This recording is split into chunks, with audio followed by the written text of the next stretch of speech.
জুবিন দা বুলি আমি মাতো সেয়া আমাৰ ইমোশন আমি জুবিন দা বুলি মাতো গোটেই অসমে কাৰণ তেওঁ সেইটো বিচাৰিছিল তেওঁ জনতাৰ শিল্পী আছিল আপুনি জনতাৰ মুখ্যমন্ত্ৰী নহয় নহয় আপুনি ইলেক্টেড মুখ্যমন্ত্ৰী আৰু কোৱেশ্চনটো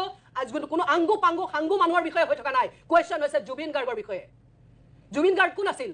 হাৰ্ট থ্ৰব বেলেগ কথা জুবিন গাৰ্গে হিন্দু মুছলমান শেষ কৰি থৈ গ'ল জুবিন গাৰ্গে অসমীয়া বঙালীৰ ক্লাছ শেষ কৰি থৈ গ'ল আনকি জুবিন গাৰ্গে ভাৰত পাকিস্তান ক্লাছ পৰ্যন্ত শেষ কৰি থৈ গ'ল যোৱাকালি পাকিস্তানত জুবিন গাৰ্গৰ নামত শ্ব' হৈছে জুবিন গাৰ্গৰ গান গাই মানুহে জুবিন গাৰ্গৰ দুখত শ্ৰদ্ধাঞ্জলি জ্ঞাপন কৰিছে এজন ভাৰতীয়ৰ দুখত এতিয়া কি আপুনি জুবিন গাৰ্গক পাকিস্তানৰ এজেণ্ট বুলি ক'ব নেকি সেইকাৰণে হা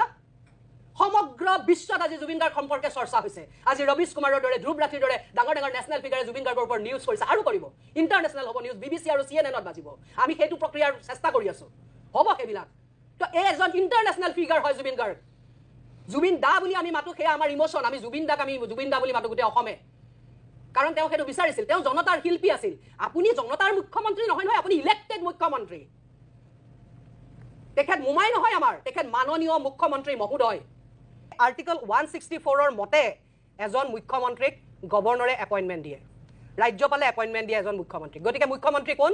এটা সাংবিধানিক পদবী কিয় আপোনালোকে মুমাই মাতে কোন মাৰৰ ভাইৰ তেওঁ আপোনালোকৰ কোনজনী মাৰৰ ভাইৰ তেওঁ অসমবাসীক মই প্ৰশ্ন সুধিব কৈছো কোনজনী মাৰৰ ভাইৰ কিহৰ কাৰণে মুমাই মাতে তেওঁ কিহৰ মুমাই তেওঁ কি সম্পৰ্ক আছে আমাৰ লগত